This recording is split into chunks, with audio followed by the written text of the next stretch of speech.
밤새 예수님을 모함하고 희롱하며 모든 불법으로 이 거짓 증거를 찾았던 대제사장과 백성의 장로들은 새벽에 이르러서 예수님을 죽이려는 절차에 돌입을 하게 됩니다.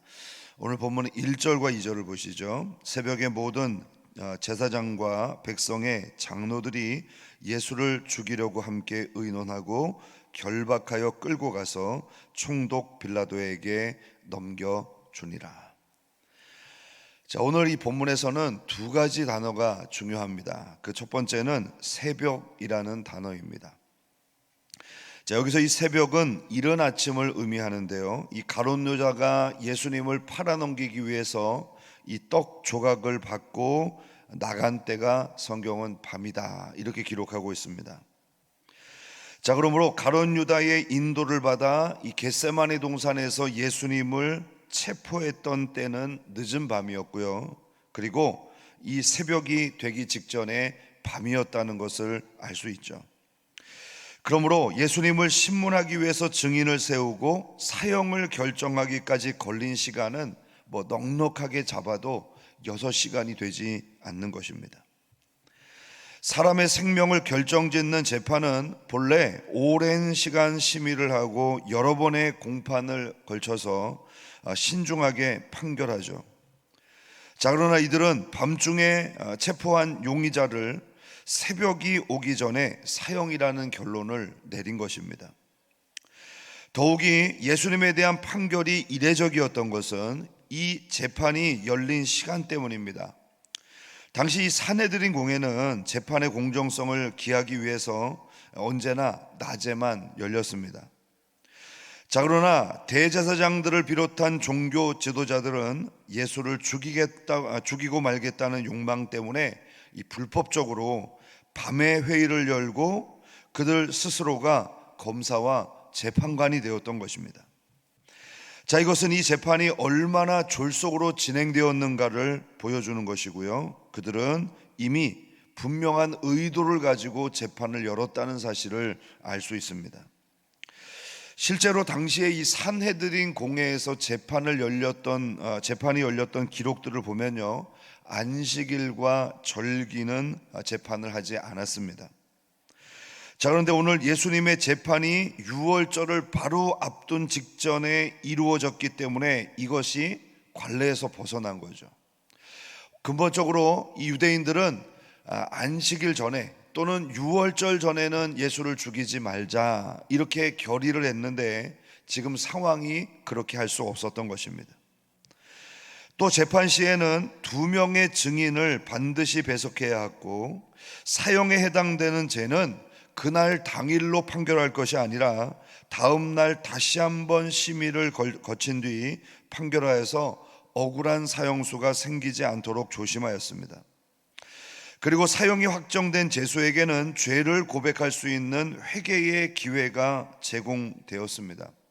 자, 이런 산헤드린 공회의 규칙을 감안해 볼 때 예수님의 재판은 목적을 달성하기 위한 불법 재판이었다, 확실하죠. 두 번째로 우리가 주목해야 될 단어는 결박이라는 것입니다. 결박. 대제사장을 비롯한 종교 지도자들과 유대인들은 예수님에게 사형에 해당하는 유죄가 있다고 판단하고 예수님을 결박합니다. 자, 그러나 그들에게는 유죄 판결을 내릴 권한도, 사형을 집행할 권한도 없었죠. 죄수에게 형량을 언도하고 집행하는 것은 바로 로마의 총독이었던 빌라도에게 있었습니다. 그래서 무리들은 예수님을 빌라도에게 넘기게 된 것이죠. 그런데 이 과정에서 그들은 예수님을 결박합니다.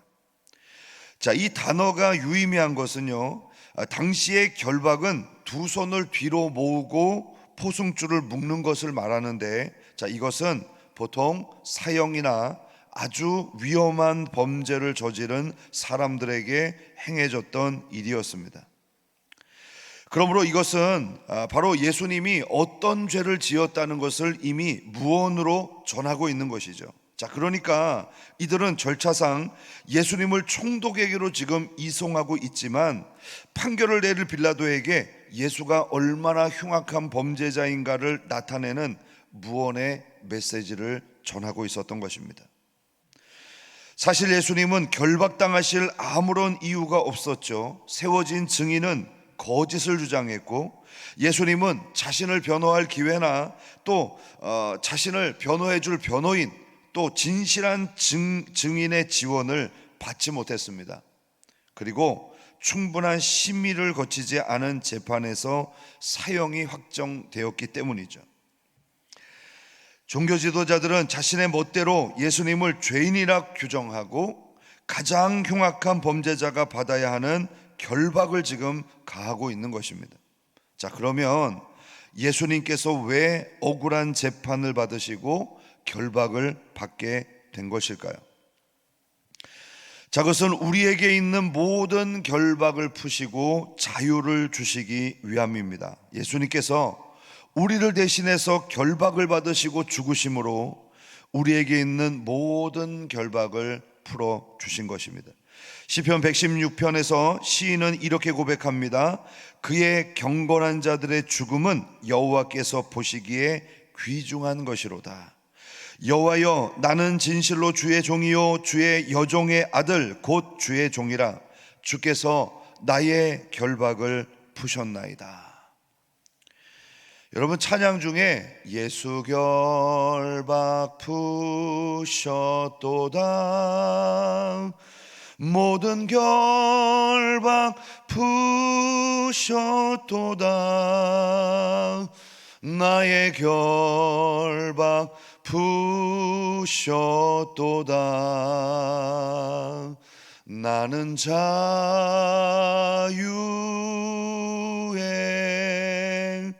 여러분, 이런 찬양이 있습니다. 오늘 이 새벽에 예수님이 우리를 위해 결박을 받으셨음을 믿는 여러분에게 여러분을 얽어매고 있는 모든 결박이 풀어지는 은혜가 있기를 축복합니다. 죄의 결박에서 자유하시기를 축복합니다. 질병의 결박에서 노임받기를 축복합니다. 두려움과 염려의 결박에서 자유로워지십시오. 가난의 결박에서 자유하시기를 선언하시고 누리시기를 축복합니다. 자, 그러면 우리가 어떻게 이런 자유를 누릴 수 있겠습니까? 답은 하나입니다. 성령 충만입니다. 누가복음 4장 18절과 19절은 주의 성령이 내게 임하셨으니 이는 가난한 자에게 복음을 전하게 하시려고 내게 기름을 부으시고 나를 보내사 포로된 자에게 자유를, 눈먼 자에게 다시 보게 함을 전파하며 눌린 자를 자유롭게 하고 주의 은혜의 해를 전파하게 하려 하심이라. 오늘 예수님께서 우리의 모든 결박을 푸시기 위해 죽으셨고, 그 결과 우리에게 성령이 부어주었고, 성령의 충만한 은혜의 역사로 복음이 선포되는 모든 현장에서는 결박이 풀어지는 역사가 일어나는 줄로 믿습니다. 이제 우리는 예수님의 결박이 은혜이고 감사임을 알았습니다. 그런데 예수님을 팔았던 유다에게는 이것이 결코 감사한 일이 될 수 없었습니다. 3절에서 5절 말씀을 보실까요? 그때 예수를 판 유다가 그의 정죄됨을 보고 스스로 뉘우쳐 그 은 30을 대제사장들과 장로들에게 도로 갖다 주며 이르되 내가 무죄한 피를 팔고 죄를 범하였도다 하니, 그들이 이르되 그것이 우리에게 무슨 상관이냐, 내가 당하라 하거늘 유다가 은을 성소에 던져놓고 물러가서 스스로 목매어 죽은지라. 가룟 유다가 스스로 뉘우쳤다라고 오늘 본문은 말씀하고 있는데, 이 정확하게 언제 어떻게 뉘우치게 되었는지 그 시점과 방법은 알 수 없습니다. 예수님의 사형 판결을 안 이후에 뉘우쳤는지, 아니면 총독의 간조로 끌려가는 예수님을 보면서 뉘우치게 되었는지 알 수 없습니다. 그러나 우리가 그 시점을 모른다는 것이 결코 오늘 본문을 해석하는데 문제가 되지 않죠. 어쨌든 여기서 알 수 있는 사실은 그가 자신의 행동의 잘못됨을 깨닫고 스스로 뉘우쳤다는 점입니다. 그래서 그는 자신이 예수를 넘겨준 대가로 받은 은 30을 가지고 대제사장과 장로들에게 이것을 도로 갖다 주며 말했습니다. 내가 무죄한 피를 흘렸다. 자, 여기서 이 스스로 뉘우쳐라고 하는 단어가 중요한데요, 헬라어의 원뜻을 보면 마음과 삶의 전적인 변화에 상당히 약한 의미, 그러니까 이것은 회개했다라고 보는 것이 아니라 후회했다, 이렇게 표현하는 것이 정확한 해석입니다. 즉 하나님 앞에서 죄의 청산에 이르기까지 진정한 회개로 나간 것이 아니라 단순히 인간적인 후회의 차원에만 머물러 있었던 것입니다. 그러므로 엄밀한 의미에서 가룟 유다의 뉘우침은 회개가 아니라 후회였던 것입니다. 가룟 유다에게는 여러 차례 자신의 잘못에 대해서 회개할 기회가 주어졌죠. 예수님은 계속 유다에게 권고하셨습니다. 그럼에도 불구하고 그는 회개한 적이 없었기 때문에 이미 예수님에 대한 사형이 결정되어진 마당에 회개는 너무나 때늦은 후회가 된 것입니다. 즉 돌이킬 수 있는 기회의 때에 돌이켜야지 버스가 떠난 다음에 손을 흔드는 격이 되어서는 안 된다는 말입니다. 그리고 후회를 한 유다가 한 행동이 뭔가요?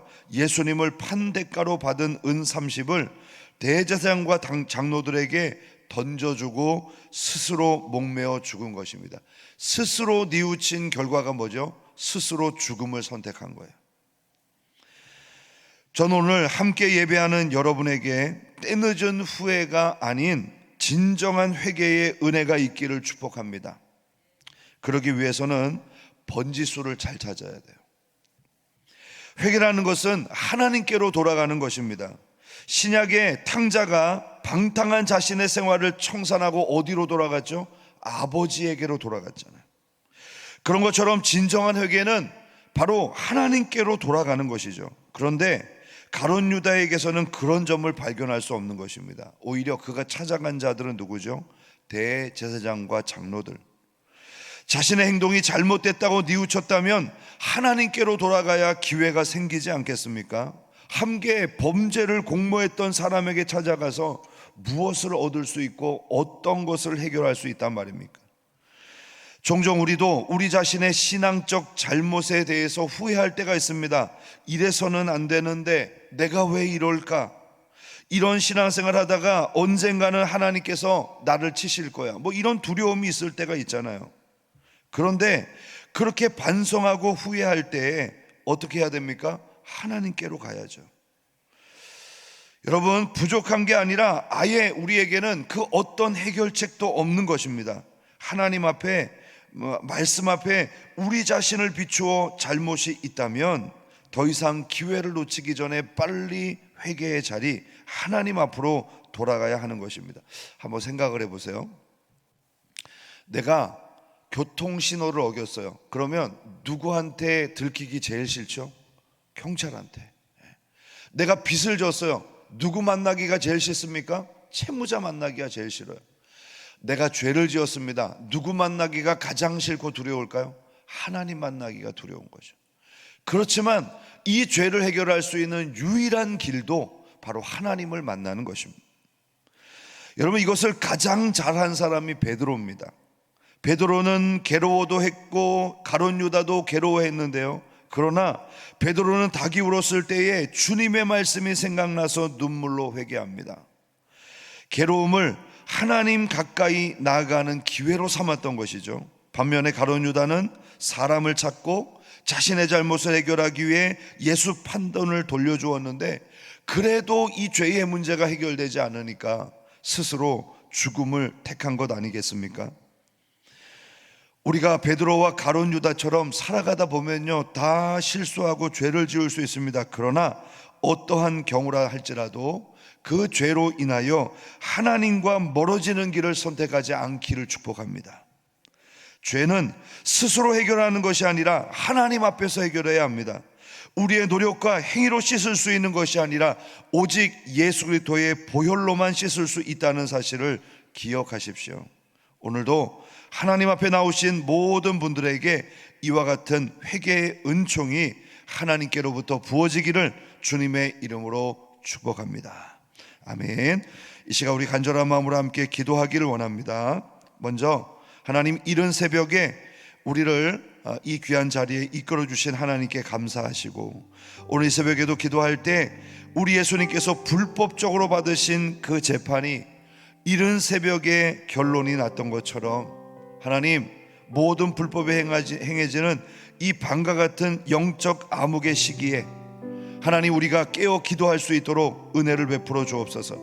오늘도 예수님께서 결박을 받으신 것은 우리를 위해서 자유를 주시기 위함임을 기억하고, 주님, 오늘도 우리에게 죄로부터, 질병으로부터, 가난으로부터, 염려와 걱정으로부터, 연약한 우리 자신으로부터, 나를 얽어매고 있는 모든 환경으로부터 자유를 주옵소서.